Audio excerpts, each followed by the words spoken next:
지금 중국에서 난리가 났습니다. 중국 역사상 유래를 찾기 힘든 예지 능력을 지닌 14살 소년이 머지않아 중국 전역을 강타할 사상 최악의 자연재해가 발생할 것이라며 충격적인 예언을 쏟아냈기 때문인데요. 처음엔 미신이라며 비웃던 국무원 고위 간부들조차 이 소년이 지난해 4월 광동성 홍수와 최근 티베트에서 발생한 규모 7.1의 강진을 정확히 예측한 사실이 드러나자 회의실 문을 걸어 잠근 채 긴급 대책 회의에 들어갔다고 합니다. 놀라운 건 이 예언 소년이 중국이 이렇게 거대한 자연재해를 겪게 된 명확한 이유를 한국과 연결지어 설명했을 뿐 아니라 이를 막을 수 있는 해법까지 제시했다는 점인데요. 하지만 이상하게도 중국 정부는 그 핵심 메시지에는 귀를 닫은 채 본질에서 한참 벗어난 엉뚱한 대책들만 내놓고 있는 상황입니다. 그렇다면 이 소년이 말하는 중국의 진짜 잘못은 무엇이며 분명한 해결책이 있음에도 불구하고 왜 중국 정부는 끝내 외면하고 있는 건지 함께 알아보러 가실까요? 잠깐 1초 만에 누를 수 있는 좋아요 버튼만 눌러주신다면 영상 제작에 큰 힘이 됩니다. 안녕하세요. 저는 린수환이라고 합니다. CCTV 국제부 특파원으로 지난 7년간 일해왔죠. 지진, 홍수, 정치적 격변까지 수많은 사건을 취재했습니다. 하지만 이번 취재는 제 인생을 완전히 바꿔놓았어요. 티베트 지진 이후 베이징으로 돌아온 지 일주일째였습니다. 사무실에서 후속 보도 준비에 몰두하고 있었죠. 그때 편집장 왕리가 저를 급하게 불렀어요. 린, 너에게 맡길 취재가 있다. 베이징 외곽에 특별한 소년이 있는데 그 아이에 대한 제보가 들어왔어. 왕리의 표정이 평소와 달리 긴장되어 보였습니다. 지진 이후 수많은 사람들이 생존자를 돕겠다며 나섰지만 이 소년은 뭔가 달랐죠. 그 아이가 왜 특별한데요? 그 소년이 티베트 지진을 정확히 예언했다고 해. 2주 전에 정확한 날짜와 규모까지 말했다더군. 저는 미심쩍은 표정을 지었습니다. 재난 후에는 항상 이런 류의 소문이 돌기 마련이니까요. 하지만 왕리의 다음 말에 생각이 바뀌었어요. 그뿐만이 아니야. 작년 광둥 대홍수도 3개월 전에 예견했다고 해. 그리고 이번에는 한국에 대한 경고를 했다고 하더군. 가슴이 쿵 내려앉는 기분이었습니다. 저는 서울대에서 2년간 유학한 경험이 있었죠. 한국은 제게 단순한 이웃나라가 아니었어요. 많은 추억과 인연이 남아있는 곳이니까요. 제보자는 누구인가요? 소년의 할머니야. 손자의 예언 능력이 걱정된다며 연락해왔어. 정부 관계자들이 자주 찾아온다고도 했고. 저는 취재를 수락했습니다. 이런 이야기가 사실인지, 그리고 한국에 대한 경고가 정확히 무엇인지 확인하고 싶었죠. 다음 날 아침 일찍 베이징 북쪽 외곽의 작은 마을로 향했어요. 마을은 생각보다 훨씬 외진 곳에 있었습니다. 도시의 번잡함에서 벗어난 평화로운 곳이었죠. 소년의 집은 마을 끝자락에 있는 작은 농가였어요. 대문 앞에 서자 긴장이 밀려왔습니다.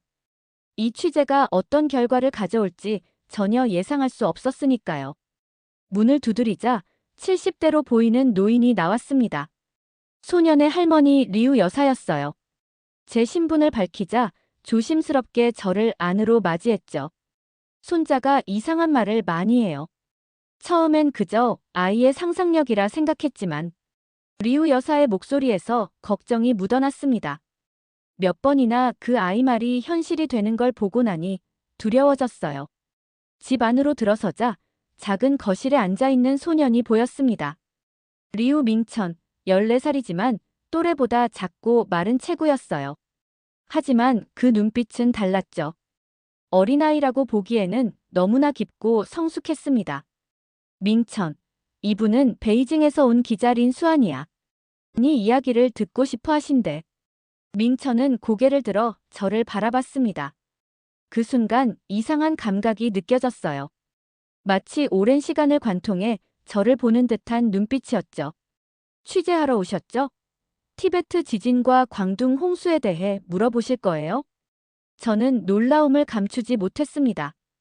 아무도 제가 무엇을 물어볼지 알려주지 않았는데요.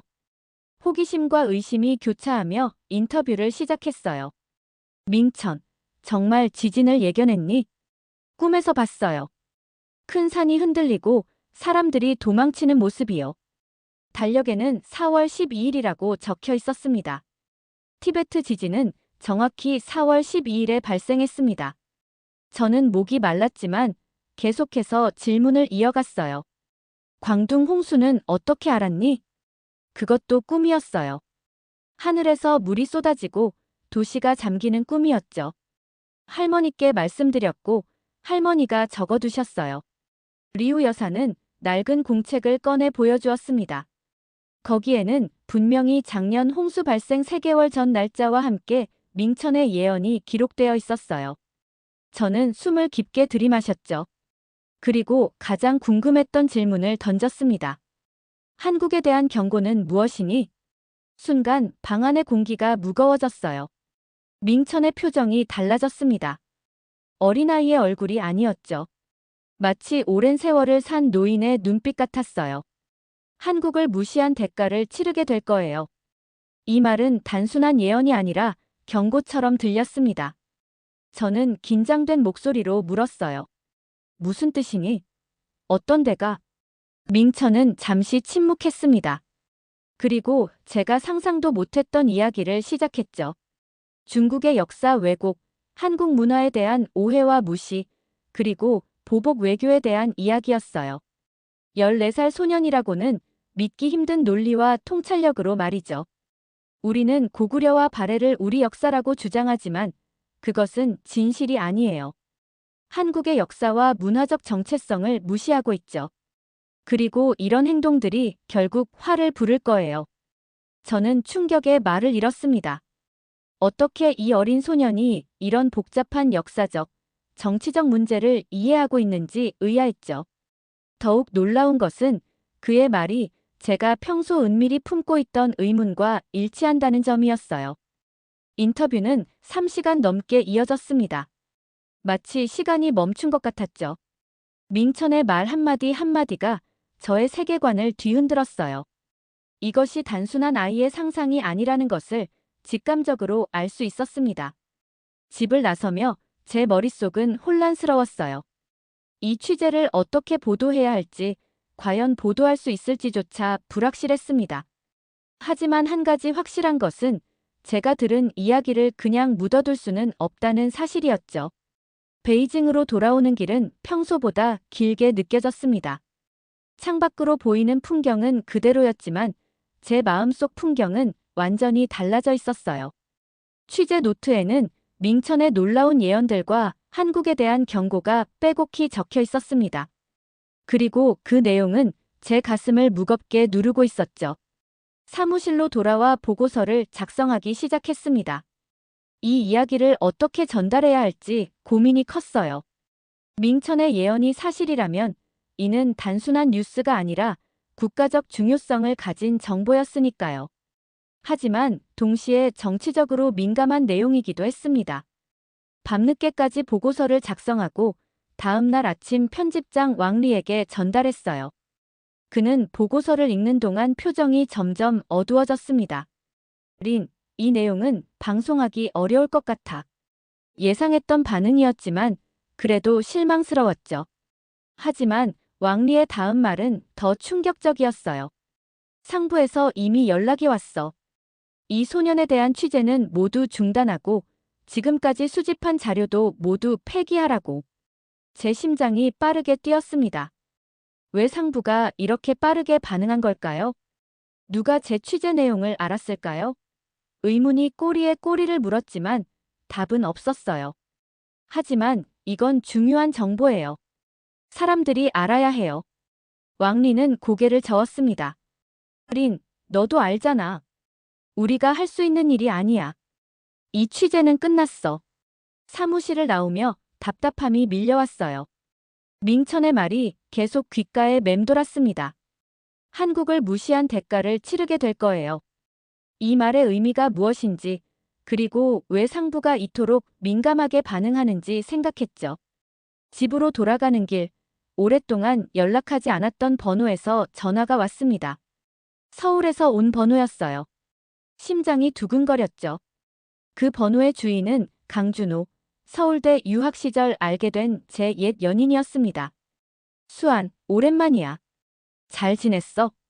준호의 목소리를 듣자 학창 시절의 기억이 물밀듯이 밀려왔어요. 우리의 만남, 도서관에서 함께 공부하던 시간들, 한강변을 걷던 밤들, 그리고 결국 각자의 길을 가기로 했던 헤어짐까지. 준호, 어떡해? 갑자기? 실은 네가 지금 어떤 취재를 하고 있는지 알게 됐어.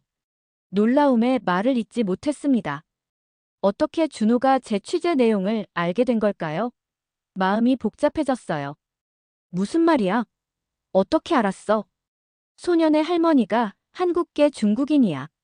그분의 친척이 서울에 살고 있는데 그분이 우리 신문사에 제보했어. 그리고 네 이름이 언급됐고.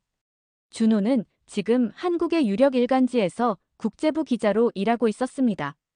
세상이 참 좁다는 생각이 들었죠. 준호, 나 지금 복잡해. 그 소년이 말한 내용이 사실이라면. 그래서 전화했어. 수안, 네가 지금 위험할 수 있어. 이 취재는 많은 사람들의 신경을 건드릴 거야. 준호의 걱정 어린 목소리에 가슴이 따뜻해졌습니다. 오랜 시간이 지났지만 그는 여전히 저를 걱정해주고 있었어요. 알아. 하지만 이건 중요해. 사람들이 알아야 해. 전화를 끊고 나서도 준호의 목소리가 제 마음속에 맴돌았습니다. 그와의 대화는 제게 새로운 용기를 주었어요. 이 이야기를 세상에 알려야 한다는 결심이 더욱 굳건해졌죠. 다음 날, 저는 결단을 내렸습니다. 상부의 지시에도 불구하고 민천의 이야기를 다큐멘터리로 만들기로 했어요. 위험한 선택이었지만 제 양심은 이것이 옳은 일이라고 말했습니다. 비밀리에 자료를 모으고 편집하기 시작했죠. 민천과의 인터뷰, 과거 그의 예언이 맞았다는 증거들, 그리고 한국과 중국의 복잡한 역사적 관계에 대한 자료까지.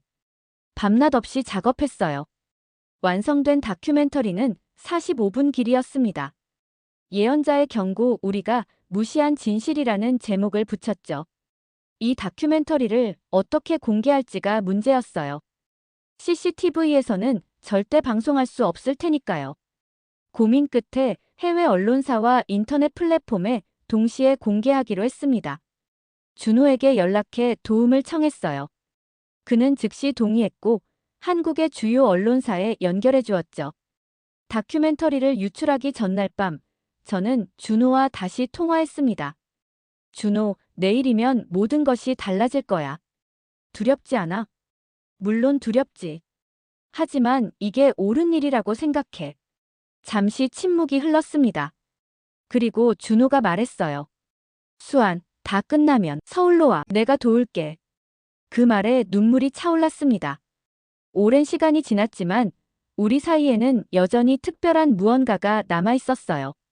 다음 날 아침, 저는 다큐멘터리를 공개했습니다. 그리고 예상대로 파장은 엄청났어요. 한국 언론은 즉시 이 이야기를 대대적으로 보도했고 중국 내에서도 인터넷을 통해 빠르게 퍼져나갔죠. 상부에서 즉시 저를 호출했습니다. 긴 질문과 답변 시간이 이어졌어요. 저는 모든 책임이 제게 있다고 말했죠. 왕리는 실망한 표정으로 저를 바라봤지만 동시에 그의 눈빛에서 일말의 존중도 읽을 수 있었습니다. 결국 저는 사직서를 제출했어요. 더 이상 CCTV에서 일할 수 없다는 것을 알았으니까요. 하지만 후회는 없었습니다. 제가 한 일이 옳다고 믿었으니까요. 다큐멘터리가 공개된 지 일주일 후 놀라운 변화가 시작되었습니다. 중국 내에서도 자성의 목소리가 나오기 시작했어요. 특히 젊은 세대들 사이에서 역사 교육의 진실성에 대한 논의가 활발해졌죠. 물론 정부의 입장은 여전히 강경했지만 작은 변화의 씨앗이 뿌려진 것은 분명했습니다. 제 개인적인 삶도 완전히 달라졌어요. 베이징에서의 삶을 정리하고 준호의 제안대로 서울행 비행기 표를 예매했습니다.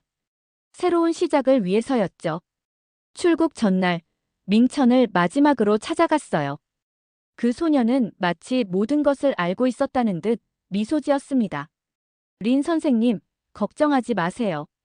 모든 일은 일어날 일이 일어난 것 뿐이에요. 그리고 당신은 옳은 일을 했어요. 민천의 말에 위안을 얻었습니다. 그와 작별 인사를 나누고 나오는 길, 가슴이 한결 가벼워진 느낌이었어요. 다음 날, 저는 서울행 비행기에 올랐습니다. 창밖으로 보이는 베이징의 풍경을 바라보며 지난 시간들을 돌아봤어요. 제 인생은 완전히 달라졌지만 그것은 제가 선택한 변화였습니다. 비행기가 이륙하며 구름 위로 올라갔을 때 저는 새로운 미래를 향한 기대감으로 가득 찼어요. 때로는 진실을 위해 모든 것을 걸어야 할 때가 있습니다.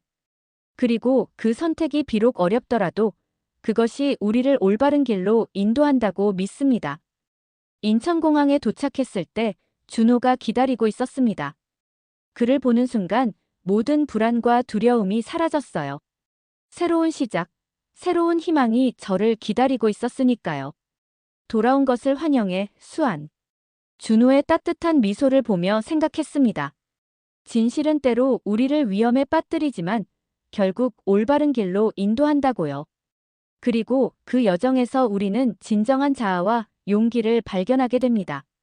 저의 새로운 여정은 이제 막 시작되었습니다. 오늘의 사연은 어떠셨나요? 외국인들이 한국에 대해 겪은 해외 감동 사연을 계속해서 보고 싶다면 구독과 좋아요 부탁드려요. 긴 영상 시청해주셔서 감사합니다. 오늘도 행복한 하루 보내세요. 지금까지 감동 플러스였습니다.